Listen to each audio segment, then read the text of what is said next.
నమస్తే, నేను మీ Gopi. Welcome back to our channel.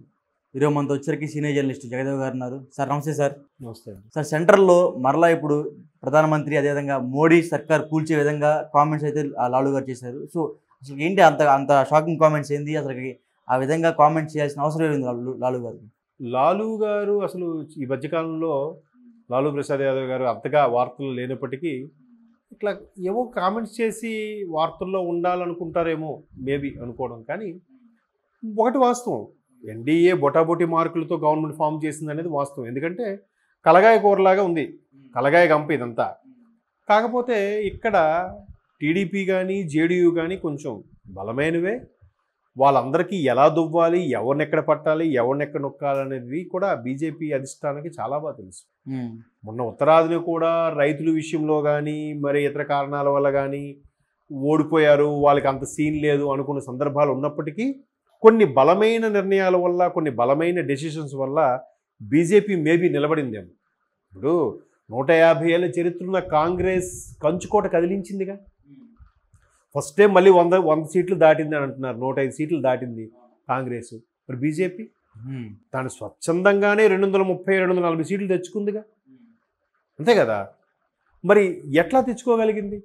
ఇద్దరు ఎంపీలతో ప్రయాణమైన బీజేపీ ప్రస్థానం ఈరోజు వరుసగా మూడోసారి గవర్నమెంట్ ఫామ్ చేసే చరిత్ర లేదేమో దేనికి కూడా, కాంగ్రెసేతర ప్రభుత్వాలకు దేనికి కూడా. మరి అది BJP credit goes to Modi అనుకోవచ్చా, లేదా అది బీజేపీ పెద్దలు కూడా అనుకోవచ్చు కదా. వాళ్ళ యొక్క విధి విధానాలు కానీ, వాళ్ళు కొన్ని పర్సనల్గా పార్టీ పరంగా పెట్టుకునే కొన్ని స్ట్రక్చరబుల్ కన్స్ట్రక్షన్లు ఏవైతే ఉన్నాయో అవి కూడా అయి ఉండొచ్చు. 75 ఏళ్ళు దాటిన తర్వాత ఎవరికి ఏ పదవి ఇవ్వకూడదు, లేదా ఒక వ్యక్తి 2 సార్లు 3 సార్లు కన్నా ఎక్కువ చేయకూడదు. ఇట్లాంటి కొన్ని కండిషన్స్ ఉన్నాయి వాళ్ళకి. వాళ్ళు పార్టీ వారుగా పెట్టుకున్నారు. కాంగ్రెస్ వాళ్ళు లేదుగా. ఇందిరమ్మ ఒక 3 సార్లు, నెహ్రూ గారు ఒక 3 సార్లు, వాళ్ళ ఇష్టం, మాదే, మేము దేశానికి రాజులు, అట్లాగే బిహేవ్ చేశారుగా. ఇప్పుడు అంతెందుకండి, తెలంగాణ ఉద్యమంలో తెలంగాణ డివైడ్ చేసిన తర్వాత, ప్రకటించిన తర్వాత కాంగ్రెస్ ఏమున్నది, మీకు ఎందుకు, మేము ఉన్నాం కదా, నెక్స్ట్ మేము చూసుకుంటాం, మీరు చూసుకునేది, మీరు నిరంతరం మీరేనా రాజులు? ఆ ధైర్యంతోనే కదా తెలంగాణ విడగొట్టారు. ఏమైంది ఆంధ్రప్రదేశ్లో కాంగ్రెస్ పరిస్థితి చెప్పండి, ఏమైంది? ఈ రోజుకి తేరుకోలే, ఈ రోజుకి కోలుకోలే. కోర్స్ మొన్న ఎలక్షన్స్లో షర్మిలా గారి వల్ల ఆ నోటా నుంచి కొంచెం పర్సంటేజ్ పెరిగిందేమో, పెరిగింది, నోటా కన్నా పెరిగింది కొంచెం, అంతేగాని ఓట్ షేర్ పెరిగింది అంటారు కూడా అనలేమేమో. అటువంటి పదజాలం, అంటే అటువంటి పదజాలం వాడలేమేమో. అయితే ఎక్కడ ఎన్డీఏ కూటమి ఓడిపోవాలి అంటే చాలా క్షుద్రశక్తులు పనిచేస్తున్నాయి దీనికి, కొన్ని ఆటంకాలు ఏర్పడుతున్నాయి. బట్ మిలిటరీ వ్యవస్థలో కానీ, లేదా పర్టికులర్గా భారతీయ సంస్కృతిని, సనాతన ధర్మాన్ని కాపాడే విషయంలో కానీ కొన్ని రకాలుగా మాత్రం బీజేపీ మార్కులకు కొట్టింది. మీరు అనొచ్చు, మరి అంత మార్కులు కొట్టినప్పుడు అయోధ్యలో బీజేపీ ఓడిపోవడం ఏంటండి? దాన్ని మనం ఏం చేస్తాం? ఇట్లాంటి పరిస్థితులు కూడా ఉన్నాయి. అలాగే పంజాబ్లో ఆయన మీద నేర చరిత్ర ఉన్న వ్యక్తి ఫుల్ మెజారిటీతో గెలిచాడట. దానికి మరి ఎవరైనా చెప్పగలరు? ఏం జరిగిందంటే ఏం చెప్పగలరు? ఇంకోవైపు టాక్ ఏంటంటే బీజేపీ ఏదో మతలబు చేసింది, ఈవీఎంలోకి ట్యాంపరింగ్. నిజంగా ట్యాంపరింగ్ చేస్తే అంత వాడిని వీడిని బతిమాలుకొని జేడీయూ లాంటి వాళ్ళు ఎంత ప్రెజర్ చేస్తున్నా పార్టీలో పెట్టుకొని ఎందుకు గవర్నమెంట్ చేస్తారు? వాళ్ళకే ఫుల్గా వచ్చేలా చేసుకోరా? ఇప్పుడు ఇక్కడ రాష్ట్రంలో కూడా ఏమన్నారు, వైసీపీ వాళ్ళందరూ టీడీపీ ఏదో చేశారు, బీజేపీ వాళ్ళు ఏదో చేశారబ్బా, మొత్తం మీద బీజేపీ గెలిచింది. 2019లో బీజేపీ గెలిచింది, 24 బీజేపీ గెలిచిందంట. ఎందుకు? 2019లో వీళ్ళకి 151 వచ్చాయి, అప్పుడు కూడా బీజేపీ ఏదో చేసిందంట, వీళ్ళేం చేయలేదంట. వీళ్ళు వస్తే జెన్యున్గా గెలిచినట్టు, ఎదుటి వాళ్ళు గెలిస్తే ఈవీఎం ట్యాంపరింగ్ అయినట్టు. మరి అలాంటప్పుడు ఆ కడపది కూడా ఓడికొట్టేలా చేసేవాళ్ళు కదా నిజంగా ట్యాంపరింగ్ అయితే, అవునా కదా? జగన్మోహన్ రెడ్డిని ఓడిపోయేలా చేసేవాళ్ళేమో, ఎవరు చెప్పగలరు? సో కాబట్టి నోటికి అదుపు లేకుండా ఏదైనా మాట్లాడచ్చు. కాకపోతే ఇక్కడ బీజేపీ వ్యూహాలు అనేవి అప్పటికి అర్థం కావు. అవి ఒక 2-3 నెలల తరువాత వాటిని రీచ్ అవుతాయి. అచ్చా, వీళ్ళు పావులు ఇలా కదిపారా, వీళ్ళు ఇలా ప్లాన్ చేశారా, అసలు చంద్రబాబుతో కలవడానికి ఎన్ని రకాలు చేశారో.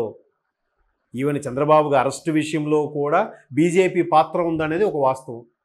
అంటే ఒక రోమరా వాస్తవం, చాలా టాక్ వచ్చిందిగా.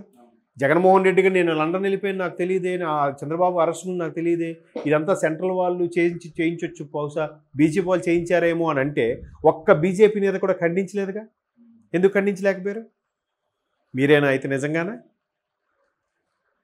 ఆ టాకు కూడా కొంతమంది విశ్లేషకులు ఏం చెప్పారంటే, బాబు లాంటి నాయకుడు ఇప్పుడు ఎలాగో అరెస్ట్ తర్వాత ఆయన గ్రాఫ్ పెరిగింది కాబట్టి ఖచ్చితంగా ఇక్కడ కూటమే ప్రభుత్వాన్ని స్థాపిస్తుంది కాబట్టి, జనసేన టీడీపీ అప్పటికి కూటమి అంటే ఎలాగైనా బాబును మనలో కలుపుకోవాలి, మూడోసారి కాబట్టి వాళ్ళకు కూడా వస్తుందో రాదో అని డౌట్ మీద బాబుని ఎలాగైనా లాగాలని చూసే అరెస్ట్ చేయించారనేది కూడా కొంతమంది మేధావులు విశ్లేషకుల యొక్క అభిప్రాయం అయిండొచ్చు కూడా. కాబట్టి ఇన్ని ప్లాన్లు వేసి ఎంత సక్రమంగా చేసింది దానికి ఎన్డీఏ గవర్నమెంట్ కూలిపోతుందనేది అంత ఆషామాషి విషయం అయితే కాదు. బట్ లాలూ ప్రసాద్ లాంటి వాళ్ళు స్టేట్మెంట్ ఇవ్వచ్చు, చెయ్యొచ్చు. ఆర్జేడీ అనుకుంటా కదా పార్టీ, రాష్ట్రీయ జనతాదళ్. సో ఎవరు మనుగడ కోసం వాళ్ళు చేస్తారు. అక్కడ రాష్ట్ర పరిస్థితులు వేరు. బట్ వీళ్ళు సౌత్లో కూడా బాగా వేయగలిగారుగా, కర్ణాటకలో బాగా వేశారు, కేరళలో వేశారు. బట్ తమిళనాడులోను ఆంధ్రాలో వేయలేకపోయారు అనుకున్నాం. ఇప్పుడు ఆంధ్రాలో కూటమి ఏర్పడడం వల్ల 9 సీట్లు పెట్టుకున్నారు కదా. వాళ్ళ వ్యూహాలు ఎలా ఉన్నాయి చూశారు. అందుకు బీజేపీ ఏదో పడిపోతుంది, ఊడిపోతుంది, దాన్ని పడగొట్టేస్తామంటే వాళ్ళు మనం ఆలోచించేదానికి 10 సంవత్సరాల ముందే ఆలోచించి పెట్టేసి ఉంటారు. వాళ్ళు అంత మేధావులు ఉన్నారు. పైగా బేసిక్గా వాళ్ళందరూ కూడా నేను అనుకోవడం ఆర్ఎస్ఎస్ విహెచ్పి భావజాలం నుంచి వచ్చిన వాళ్ళు కాబట్టి మొదటి ప్రాధాన్యత వాళ్ళకి దేశమే. తర్వాత సంస్కృతి, మతం ఇవన్నీ అయితే అవ్వచ్చు, కానీ మొదటి ప్రాధాన్యత దేశం. సో ఆ దేశం అయినప్పుడు వాళ్ళు చూడండి, స్కాములు కూడా ఎక్కువ వాళ్ళ మీద మీకు ఎలిగేషన్స్ దొరకవు. ఎందుకు దొరకట్లేదంటారు?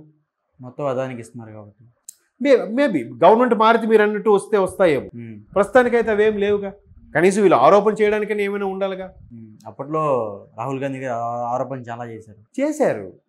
కానీ వీళ్ళ మీద ఉన్నన్ని ఆరోపణలు ఎవరి మీద లేవు. కాంగ్రెస్ మీద ఉన్న ఆరోపణలు చాలామందికి తెలిసిన విషయం ఏంటంటే, ప్రభుత్వ ఉద్యోగులు కూడా చాలామంది ఒప్పుకున్న విషయం ఏంటంటే, కాంగ్రెస్ ప్రభుత్వం ఉంటే అందరికీ అంతా ఆమ్యాములు దొరుకుతాయి, అందరూ హ్యాపీగా ఉంటారు కాబట్టి కాంగ్రెస్ ప్రభుత్వాన్ని ప్రిఫర్ చేస్తారనేది కూడా ఒక నానుడు ఉంది. ఆ నానుడో వాస్తవమో తెలియదు. సో బీజేపీలో అలా ఉండదు.